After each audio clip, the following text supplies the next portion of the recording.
All right, we are 4 months post Helene, and again, it's Jeff Beggins back at you here today, and I want to show you that things are not okay, right? There's parts that are okay, and there's way more parts that are not okay, and it's something that I want you guys to look at because it's important.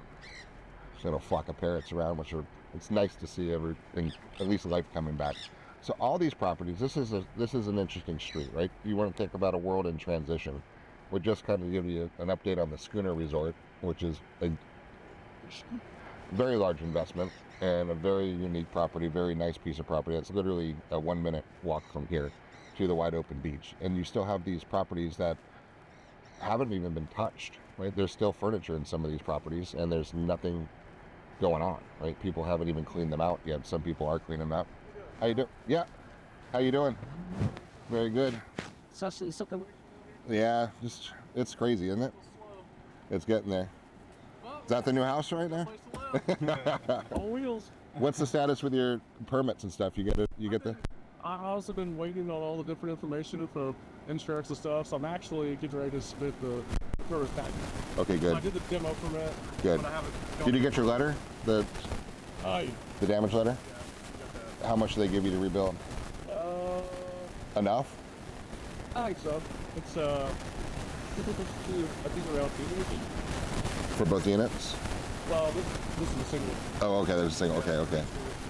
Did you do the actual cash value appraisal?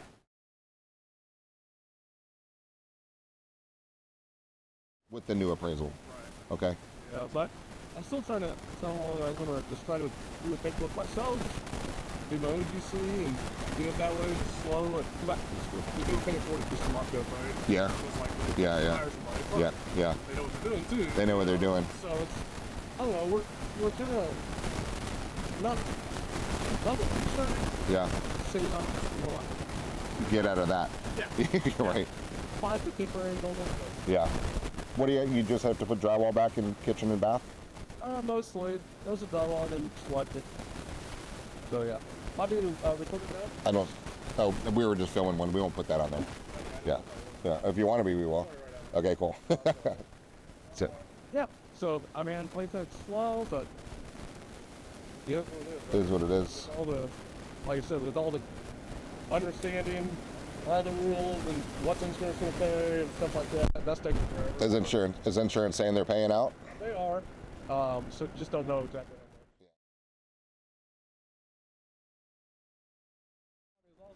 Put back to it's hell. Yeah, but you have mortgage on it? Are they give you forbearance? Or? Oh shit.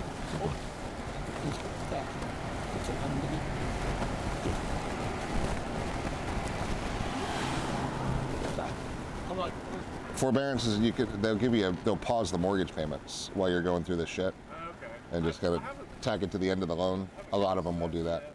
Because I'm just pay it. Yeah. It's something to think about. It's something to at least call them and just say, do you guys have a forbearance program to just give me 3-6 months and just tack it to the end of the loan. Right. It's not like they. Yeah.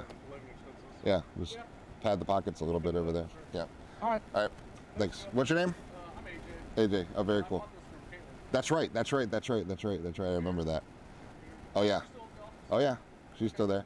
Yeah, I remember meeting you guys when you bought this. Right over here. I would have talked to Bob. Yeah, she's there every day. She works with me. It was past week during any final Friday, and it's not back yet, I guess, according to I was at the Llama coffee shop. So I don't think it'll be final Friday. I'll find out and I'll have her call you because they need you. We need to get that back. We all need some excuses to have some beers together is what we need to do. Awesome. See you, Jay. This will pick it up. All right, so this is what you're seeing. This street is probably 98% unoccupied. And because of various reasons that you've heard, a lot of people still wondering what's gonna happen. Am I getting my insurance money? Do I have insurance? Do I have a permit? What does FEMA let me rebuild? Am I allowed to rebuild it? Can I appeal it? How do I appeal it? Do I hire an appraiser? What kind of appraiser? Is it a FEMA appraiser? Do they know what they're doing? Do they do it in the right format? And what can be held here? What can be done here? And everyone's still trying to figure out what's going on. In the meantime, some people are panic selling, which drives me flipping crazy. because this is a multi-family zoning, literally a 2-minute walk to the Gulf of, I guess, America now, right? And then there's the intercoastal right there. You're right in the middle of an island in one of the coolest cities in the world, right? And to think that people say, screw it, I'll sell my house for my lot for $300,000, 400,000. Why? If you could put 2 units back, garage underneath, do something amazing, and you could sell that for way more than you could to do this one. And then a lot of people don't know, we're helping educate, right? Empower, educate, encourage is what we do, right? Is you can actually, a lot of these people don't have mortgages on. If you don't have a mortgage, you go to some of our construction lenders and we say, hey, I like to build a new house. I like this. I just want to put it up. Can you tear this down, put a garage underneath, put 1 or 2 stories, maybe give me a little rooftop up there? Then I can rent them out, right? I can keep them as rentals. I keep it as a primary. I keep it as a duplex, a little family compound. There's so many things to do on these pieces of property, and they're just sitting here, right? And people are still just navigating the process. This is 4 months later, guys. It's not okay what we're all going through and what's happening. So there's a lot of pain, a lot of emotions, and a lot of uncertainty still. So as I say in pretty much everything, if you're an owner of one of these, please don't sell it right now unless you absolutely need the money. And if you do, like I said, there's ways to pull money out that might get you through this little time. If you have a better use for the money, you can tell me that you can make more by selling this and put it in something else, then do it. But if you don't have the answer to that question, why would you do it? It doesn't make any sense. You can put it into your bank account so it can devalue, right? It doesn't make any sense as money, just fiat money sitting around. So that's what's happening there. You're starting to see, this is what I want you to kind of talk to you about. In front of us was a house that just got torn down, right? People said, screw it, I don't want to live ground level anymore, I'm out of here. Another house over here, second one here, torn down. They're about to build a new house over on this one too. So the one in the middle, still ground level. They had at one time added a second story. People can do that. The problem with that is you still have one level down.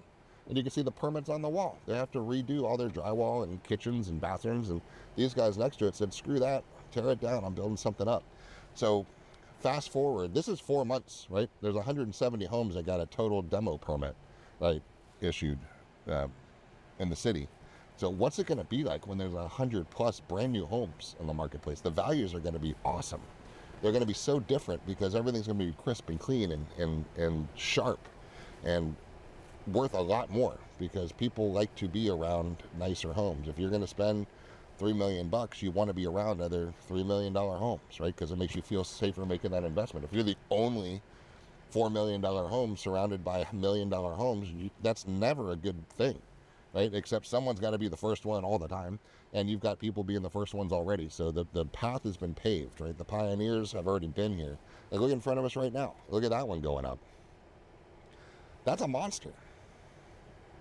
Look, it's 15 feet high. The first living level is way up there. They got room to put an RV in that thing, right? No wave's going to touch that thing. And then look right next door. I mean, talk about an area in transition. Look at these little ones next to it, these little wood frame little bungalows. They're cute as hell. I get it, right?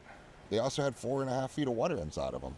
So what do you think? So if you were a betting person, are you going to see more of that or more of that, right? And if you want to do the math on it, look at the little one to the right. Like, what's that worth?